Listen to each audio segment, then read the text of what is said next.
Hello, everyone. I hope everyone had a nice week. So today we'll have our first meeting.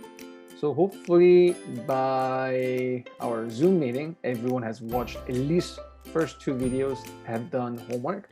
So we have something to discuss. So today, what are we going to talk about? Today, we're going to talk about logic. Logic exercises that will be fun. And we'll give you an introduction to MakeKit. Okay? So first, pause the video and try to do this problem. Okay, give yourself a minute. Don't Google this. Do not. It's pretty easy to find. So please come back after you have put your thought into this. All right, welcome back. Hopefully you thought of an answer. And then guess what? We'll talk about the answer later in the lesson. So hopefully you had some sort of process to reason out what the answer might be. And that is what logic is. So logic, well, by definition, is disciplines like mathematics, linguistics, law, physics, pretty much everything. Okay, even though we list a few items here, it's actually everything. In everyday life, what we do is we use logic. And a fancy way to say that is it's science of reasoning.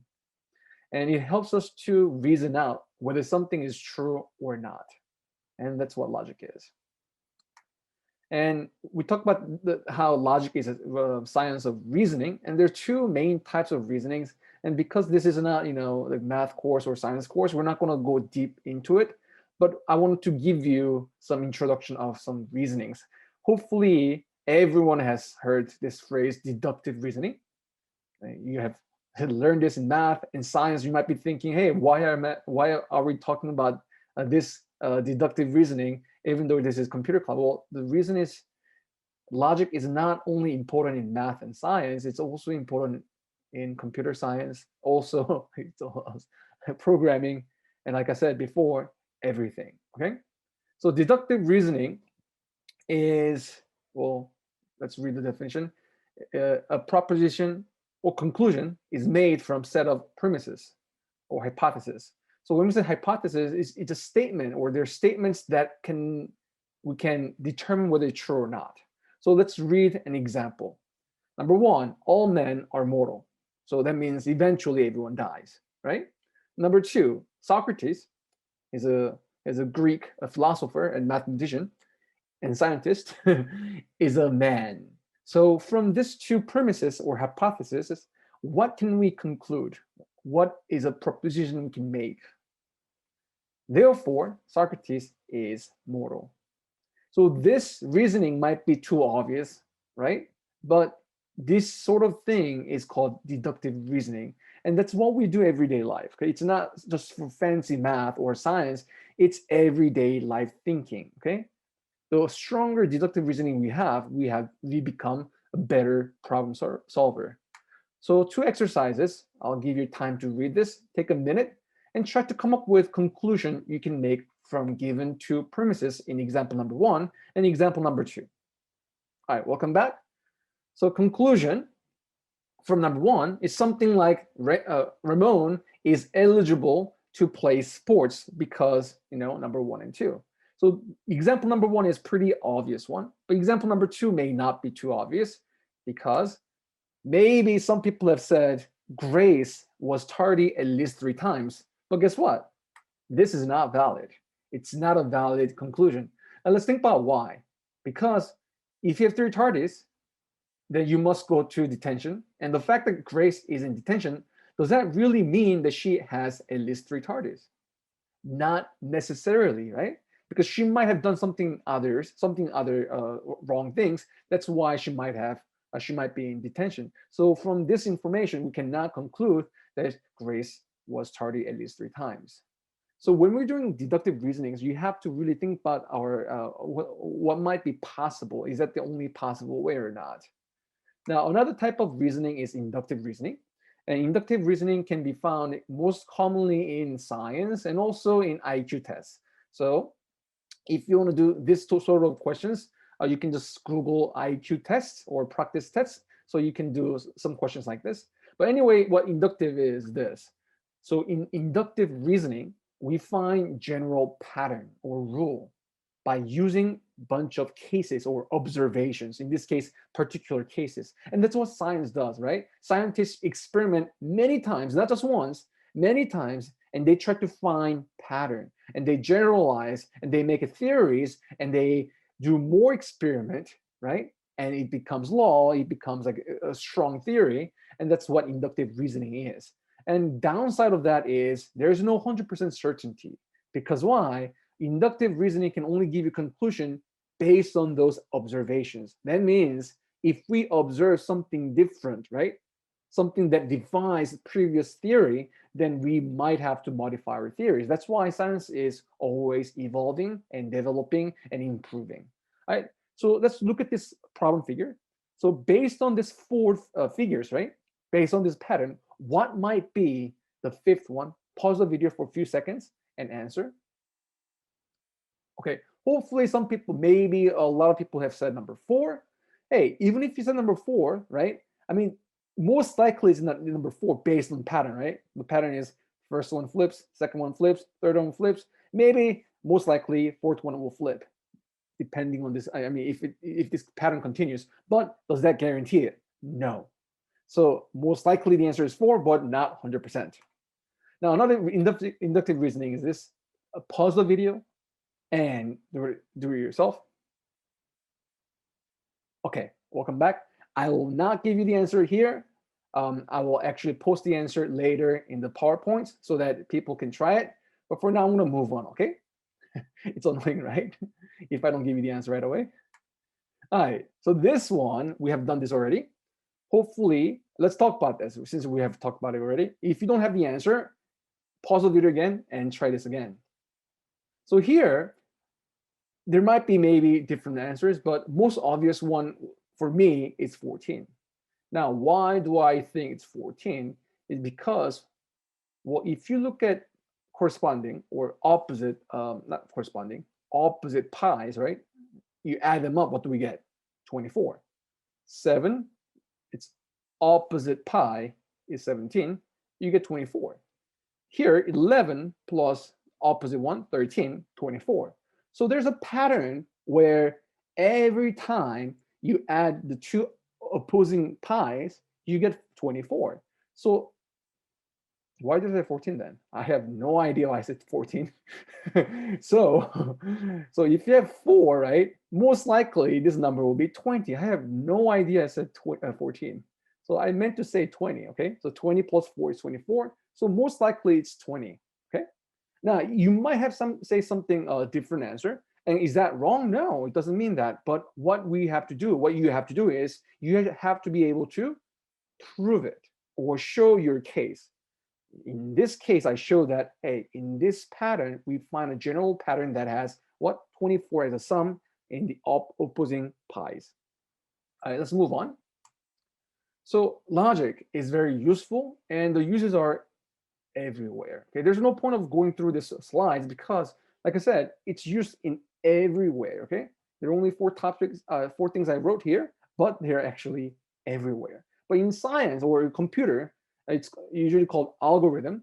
And the reason why logic is important in the computer is because if you remember, programming or coding is what? Giving instruction to computer. Computers right nowadays are so good that they can pretty much do, well, not everything, of course not, but they can do so much things that people couldn't even imagine in the back, maybe in 50 years ago. Okay, but the limitation is us. Okay, even if the computer can do everything, if our coding is not correct, then there's no point of this coding. Now, even if you know all the coding syntax and all the programming languages, but if your logic is wrong, then that program is useless. So that's why even if people who cannot code, they might be able to code better than me or us or programmers, as long as they have strong logic. So throughout the course, I don't want you to just focus on how to program, how to drag and whatnot, but focus on what? Building up your logical thinking, because that is the foundation of coding. Okay. All right, moving on. So some of you might have seen this question already. So pause the video. Oh, let's read the question together at least. Can you get all 4 across the river safely. So we have four things, right? We have person, carrots, goat, maybe sheep, I don't know, wolf. So there's some constraints. The constraint, what that means is restriction. There's a limit. So constraints are this: only men and at most one other item are allowed in the boat. Okay. Only the man is able to operate the boat. So that means what? You cannot put wolf and sheep together because why? They can't drive. I do not leave the goat alone with carrots, and do not leave wolf unsupervised with the goat because you know what happens. And two are allowed on the boat. Okay, using this, let's try to come up with solution. So when you do the solution, right, don't just think. Okay, write it out. Write out step by step. Because why? When we write computer programming, computer, computers cannot read our thoughts just yet, at least for now. So what that means is, in order to give instruction to the computer, you need to be able to clearly write step by step what to do in what time. Okay, pause the video and do it. I'm going to show you the answer. Okay, welcome back. So here's the answer.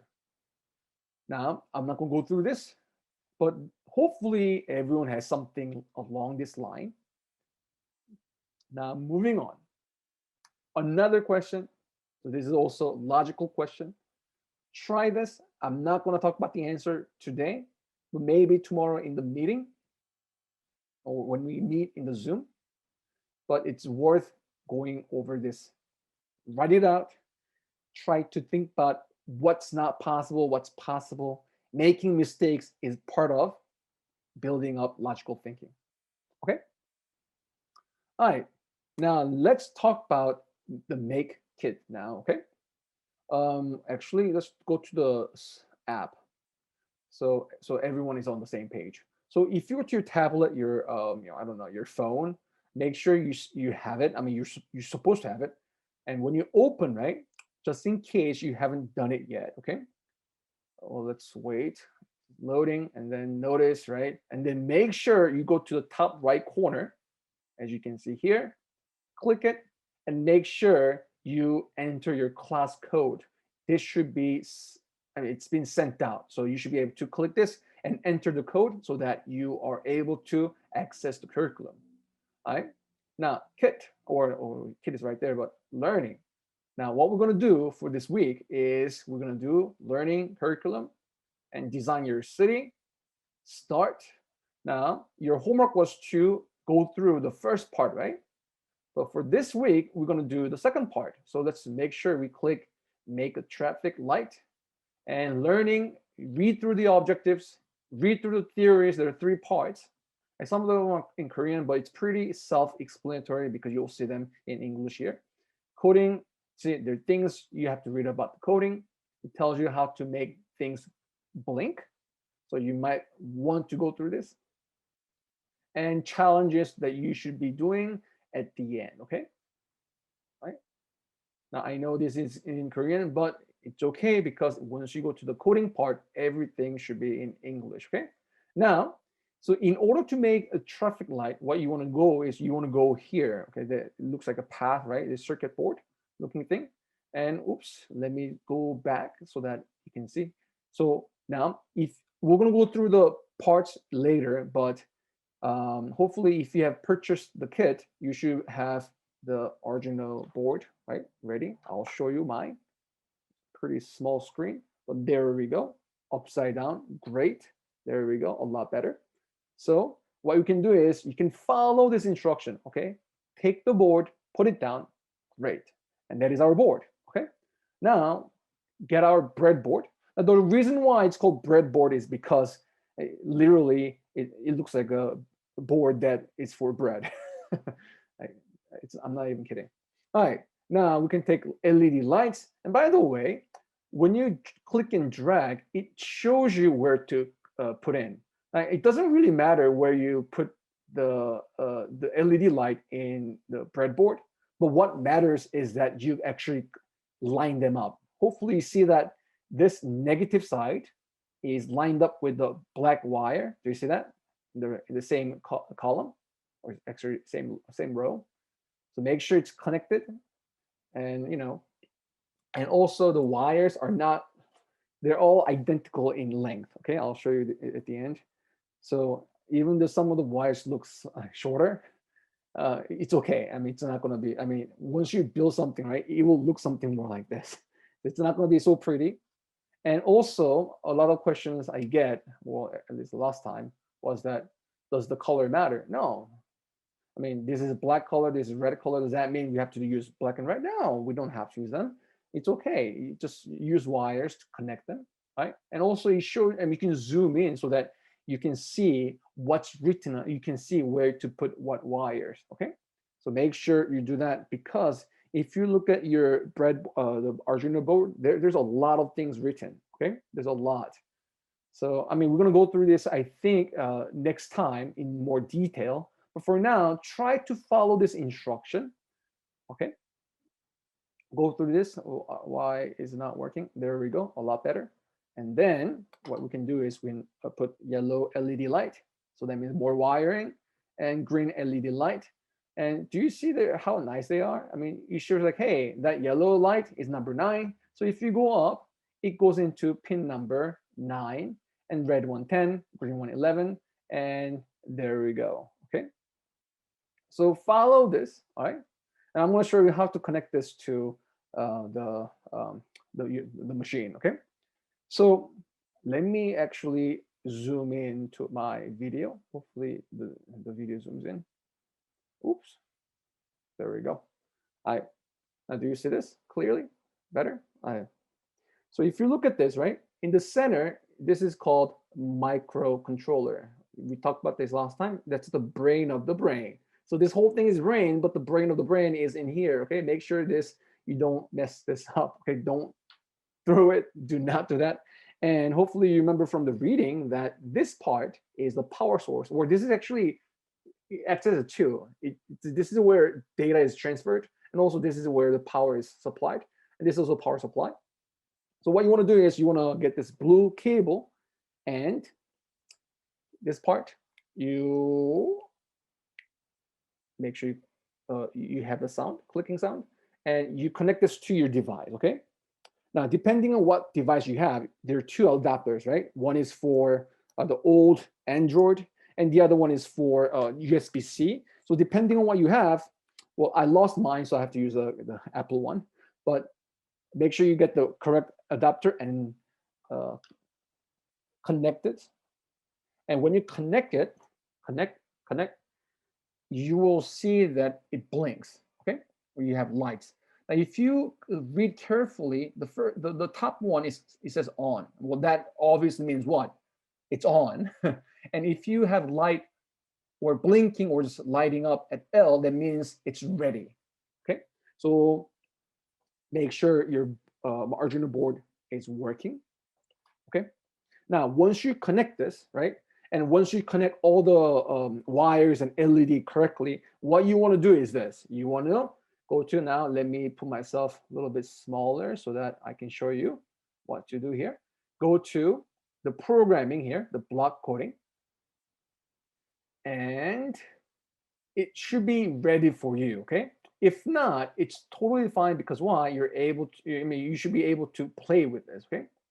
And what you want to do is, once you're done with this, by the way, you can zoom in as well, all right? Zoom in. And you want to click the up arrow, that means upload. And make sure this is set to Arduino Uno, because that's the version that we have.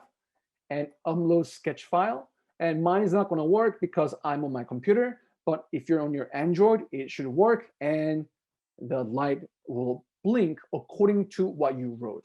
Now, I'm not going to go in detail of each blocks right now, because number 1, it should be self-explanatory, and number 2, we'll discuss about this in detail next time. But for now, have fun just playing around with this, and make sure the pin numbers are correct. You can click and then set the pin number accordingly.